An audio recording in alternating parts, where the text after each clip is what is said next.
근데 그건 저는 탄핵을 유도하려고 저러나 이렇게 생각했어요. 보통의 국회와 행정부의 관계에서 국회가 이렇게 계속해서 전임 방통위원장을 미완의 2인 구조에서 하지 말고 사실은 저희는 온몸으로 5인 체제를 만들어서 가야 된다고 주장했던 거예요. 핵심은 대통령이 야권 추천위원을 임명 안 하는 데 있다는 걸 증명했는데 이진수 위원장한테도 청문회 중에도 계속 질문했어요. 많은 분이. 그런데 그거 할 거냐. 그리고 공개적으로 저희가 이런저런 경로를 통해 또 미완의 2인 구조에서 중요한 결정을 하면 탄핵할 거다라고 계속 경고하는데 임명되자마자 업무 보고도 안 받고 해버리잖아요. 그래서 저는 속으로 탄핵을 유도하나? 저들의 전략은 탄핵을 유도하는 건가? 이런 의심을 가졌어요. 네. 제가 어디나 나가서 얘기했어요. 그 민주당의 많은 지지자들은 이진수 인사청문회 중에 이진숙을 그냥 탄핵해라 이런 요구도 하셨고요. 되자마자 탄핵해라 이런 요구하셨는데 제가 공개적으로 늘 얘기했어요.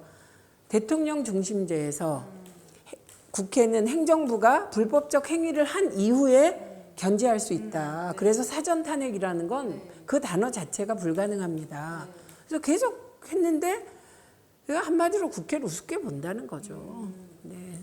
그거는 국회를 우습게 보는 건 국민을 우습게 보는 것과 같고요.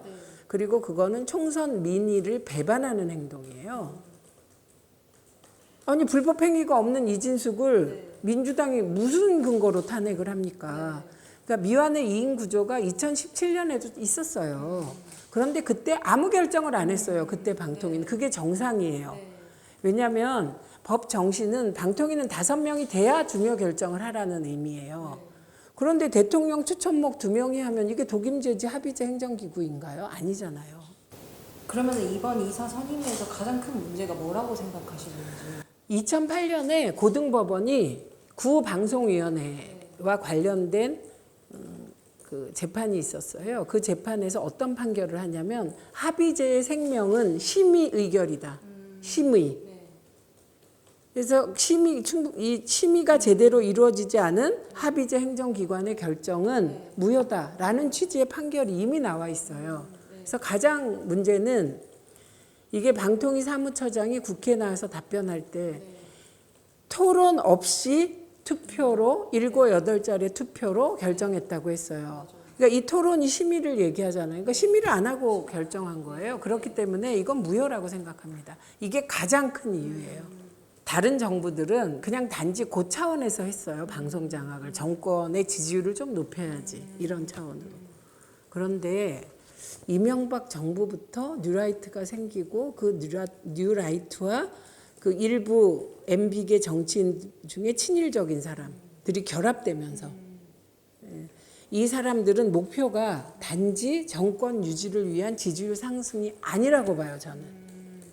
1단계 공영방송 장악, 그리고 공영방송 민영화 계획, 그 다음에 2단계 공영방송 민영화를 통한 의제의 보수화, 그리고 친일화.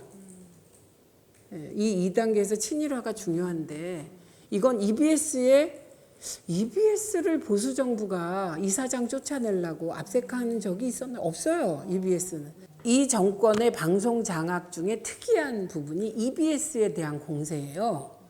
이전에 여러분이 찾아보시면 아는데 EBS 이사장을 바꾸려고 이렇게 하질 않아요. 그거는 모든 정부가 똑같아요.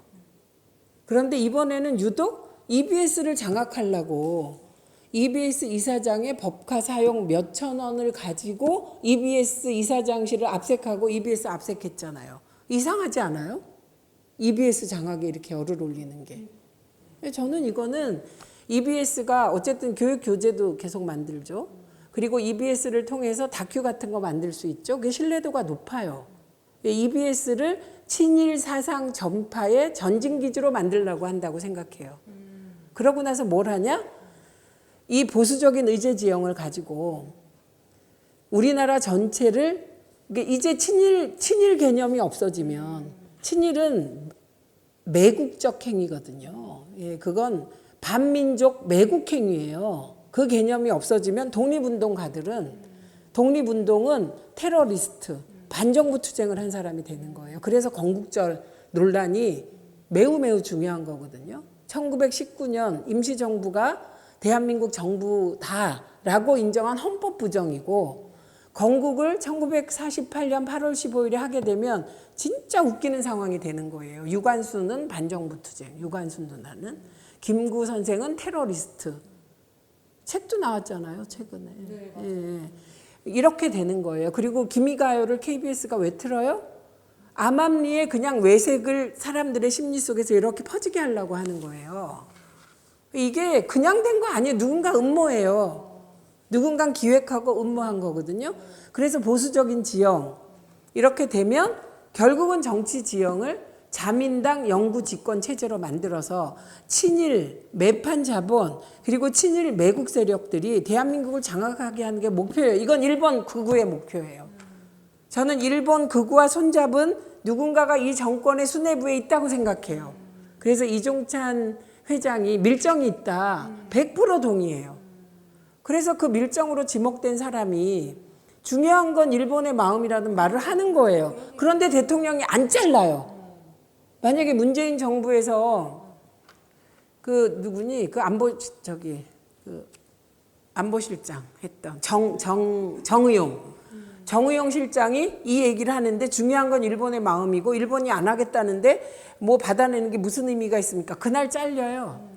안 자르잖아요. 그러니까 그 마음은 윤석열 대통령의 마음과 동일하다고 봐야죠. 그래서 이게 굉장히 무서운 음모가 진행되고 있다고 저는 판단합니다. 그러면